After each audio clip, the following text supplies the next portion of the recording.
Assalamualaikum warahmatullahi wabarakatuh. Selamat pagi, selamat siang, selamat sore. Video kali ini kelompok kami yang beranggotakan 4 orang, Widya Aulia Rahma, Nadia Putri, Nyai Rodotul Fauzia, dan Lutfiah Tamini Hakin akan menyampaikan analisis kami mengenai perusahaan PT Jiwi Kimia Tbk dengan kode saham TKIM.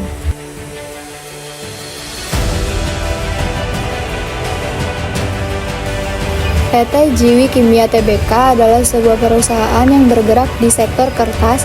Perusahaan ini didirikan pada tanggal 2 Oktober 1972 oleh Mr. Eka Cipta Wijaya.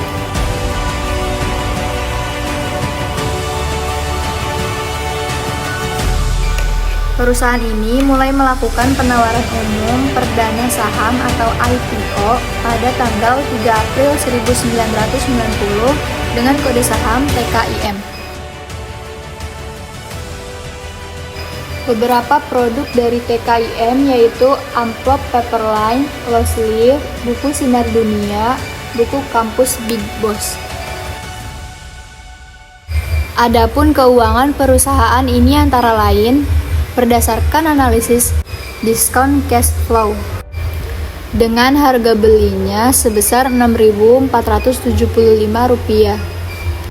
valuasi saham sebesar Rp3.073, maka margin of safety atau MOS ialah min 115,781%, serta hutang per tahunnya pada tahun 2018 sebesar 25,16 triliun, pada tahun 2019 sebesar 23,39 triliun, pada tahun 2020 sebesar 22,01 triliun, tahun 2021 sebesar 20,06 triliun, tahun 2022 sebesar 20,90 triliun. Selanjutnya kita akan masuk ke compare emiter perusahaan yang akan kita compare dengan PT Jiwi Kimia adalah perusahaan Fajar Suryawisesa dengan kode FASW, Indah Kiat Pulp Paper dengan kode INKP, Solusi Tunas Pratama dengan kode SUPR. Berikut deskripsi perusahaan pesaing yang bergerak dalam sektor yang sama, yaitu sektor kertas.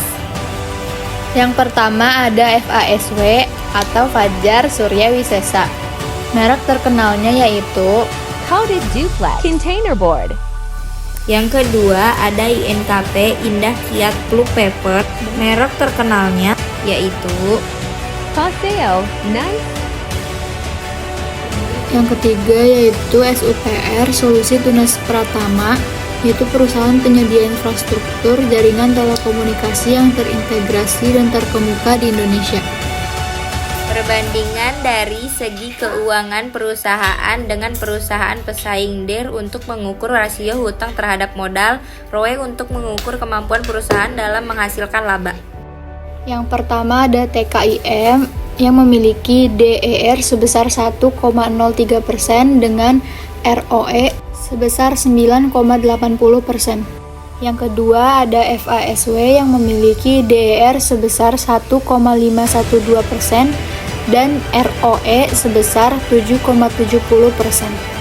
Yang ketiga ada INKP yang memiliki DER sebesar 1% dan ROE sebesar 6,91%. Dan yang terakhir ada SUPR yang memiliki DER sebesar 2,30% dan ROE sebesar 19,43%. Jika dilihat dari perbandingan berdasarkan keuangan perusahaan, maka keuangan yang lebih baik dari TKIM karena perbandingan ROE yang paling tinggi dari keempat perusahaan tersebut, meskipun DER TKIM lebih tinggi. Selanjutnya, adapun perbandingan dari segi evaluasi saham metode DCF. Yang pertama ada TKIM yang mempunyai nilai intrinsik sebesar 3.000,73. Untuk mencari MOS-nya ialah dengan cara 3.000,73 dikurangi 6.475 dibagi dengan 3.000,73 lalu dikali dengan 100, maka akan mendapatkan hasil sebesar min 115,781. Yang kedua, FASW memiliki nilai intrinsik sebesar 1498,76. Lalu yang ketiga, INKP memiliki nilai intrinsik sebesar 1750. Dari perbandingan valuasi saham, metode DCF ini dapat disimpulkan bahwa nilai intrinsik dari TKIM paling tinggi dan mempunyai MOS yang lebih kecil dari 30%, yaitu sebesar minus 115,78%, sehingga bisa dikatakan overvalued. Selanjutnya, analisis data keuangan pada 5 tahun terakhir PT Jiwi Kimia dimulai dari penjualan pada tahun 2018 sebesar 15,35 triliun, lalu pada tahun 2019 sebesar 14,60 triliun, 2020 sebesar 12,22 triliun, 2021 sebesar 14,62 triliun, pada tahun 2022 sebesar 18 triliun. Selanjutnya aset pada tahun 2018 sebesar 43,12 triliun, tahun 2019 sebesar 42,70 triliun, 2020 sebesar 43,35 triliun, tahun 2021 sebesar 45,12 triliun, pada tahun 2022 sebesar 55,80 triliun. Untuk laba bersih pada tahun 2018 sebesar 3,57 triliun, tahun 2019 sebesar 2,32 triliun, tahun 2020 sebesar 2,09 triliun, tahun 2021 sebesar 3,55 triliun, tahun 2022 sebesar 7,30 triliun.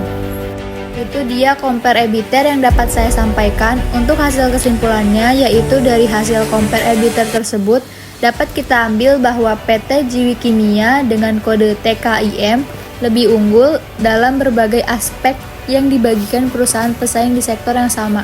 Sekian video dari kelompok kami. Apabila ada kekeliruan dan kesalahan dari apa yang kami sampaikan, mohon dimaafkan. Semoga video ini dapat bermanfaat bagi kita semuanya.